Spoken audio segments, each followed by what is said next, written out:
श्री कृष्ण ने इन विचित्र घटनाओं को देखकर की थी कलियुग की 5 बड़ी भविष्यवाणियां। रहस्य जानकर आप भी कहेंगे दुनिया अंत की ओर बढ़ रही है। श्री कृष्ण ने जब की कलियुग की भविष्यवाणियां, महाभारत में जब द्वापर युग का अंत होने वाला था तो पांडवों को श्री कृष्ण ने वन में अलग अलग दिशाओं में भेजा। वन में जाकर पांचों पांडव ने कई विचित्र घटनाएं देखीं। जब श्री कृष्ण को इन घटनाओं के बारे में पता चला तो उन्होंने इन विचित्र घटनाओं को कलियुग से जोड़कर कलियुग से जुड़ी 5 भविष्यवाणियां की। आइए जानते हैं श्री कृष्ण ने द्वापर युग में कलियुग की कौन सी 5 भविष्यवाणियां की थीं। लेकिन वीडियो में आगे बढ़ने से पहले मैं आपसे विनती करती हूँ कि अगर आप मेरे इस चैनल श्री भक्ति सागर पर नए हो तो मेरे इस चैनल को सब्सक्राइब करके नोटिफिकेशन बेल को ऑल पर जरूर सेट कर ले ताकि मेरी वीडियो सबसे पहले आप तक पहुँचे। और वीडियो अच्छी लगी तो वीडियो को लाइक भी कर दे और मुझे कमेंट में बताएं कि यह वीडियो आप कहां से देख रहे हैं।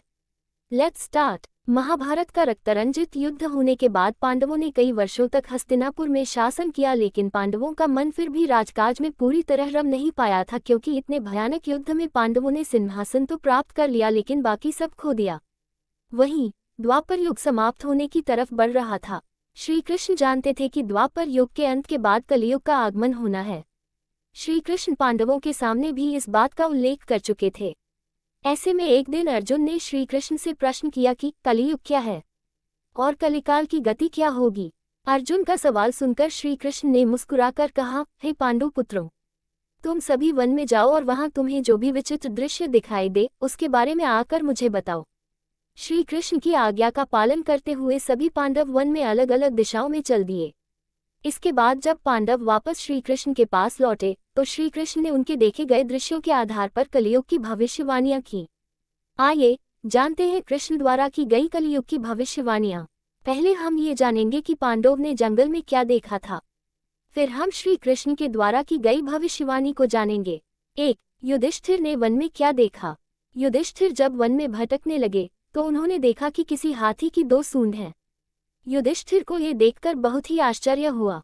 युधिष्ठिर काफी समय तक वहीं पर रुककर यह जानने का प्रयास करते रहे कि आखिर इस हाथी की 2 सूंड क्यों हैं, लेकिन उन्हें कोई उत्तर नहीं मिला। अंत में इस विचित्र हाथी को देखकर युधिष्ठिर वापस श्री कृष्ण के पास लौट आए। 2. अर्जुन ने वन में क्या देखा। अर्जुन जब भटकते हुए वन में पहुंचे तो उन्होंने देखा कि एक पक्षी के पंखों पर वेदों की ऋचाएं लिखी हुई थी, लेकिन ये पक्षी किसी जानवर का मांस खा रहा था। अर्जुन ने जब ये दृश्य अपनी आंखों से देखा तो अर्जुन को ये बात समझ नहीं आई कि दिव्य प्रतीत होने वाला कोई पक्षी ऐसा क्यों करेगा। अर्जुन भारी मन से श्री कृष्ण के पास लौट आए। 3. भीम ने वन में क्या देखा।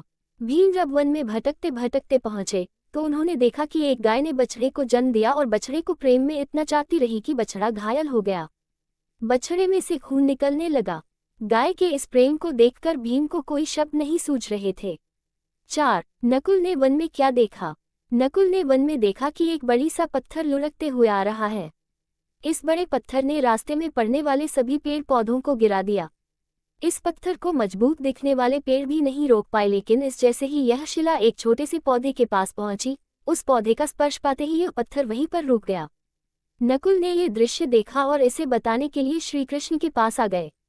5. सहदेव ने वन में क्या देखा। सहदेव ने वन में देखा कि आसपास 5-6 कुएं हैं।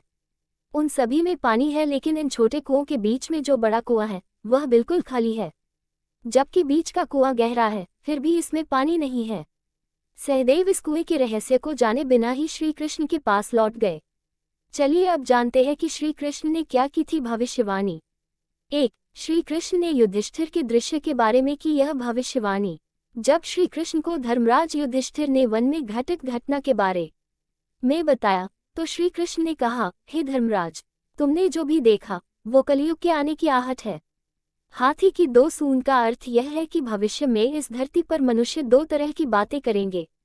उनकी कथनी और करनी में बहुत अंतर होगा। मनुष्य नैतिकता को छोड़कर दोनों तरफ से एक दूसरे का शोषण करेंगे। 2. श्री कृष्ण ने अर्जुन के दृश्य के बारे में की यह भविष्यवाणी। श्री कृष्ण ने अर्जुन से कहा, हे पार्थ, वन में तुमने वेद की ऋचाएं लिखी जिस पक्षी को मांस खाते हुए देखा है वह भी कलियुग का संकेत है। कलियुग में ऐसे मनुष्य होंगे जो दिखने में तो ज्ञानी और ध्यानी लगेंगे, लेकिन दूसरी तरफ किसी अन्य मनुष्य पर इस तरह अत्याचार करेंगे कि उनके शरीर से मांस दिखने लगेगा।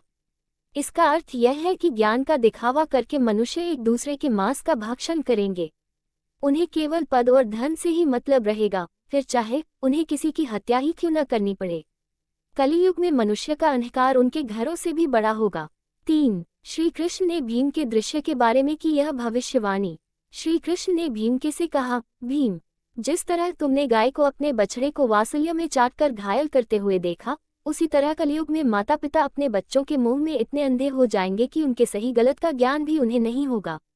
अंधे प्रेम में डूबकर माता पिता तब तक बच्चों को प्यार करते रहेंगे जब तक कि उनका अहित न कर बैठें। कलियुग में अपने बच्चों को बिगाड़ने की जिम्मेदार माता पिता भी होंगे।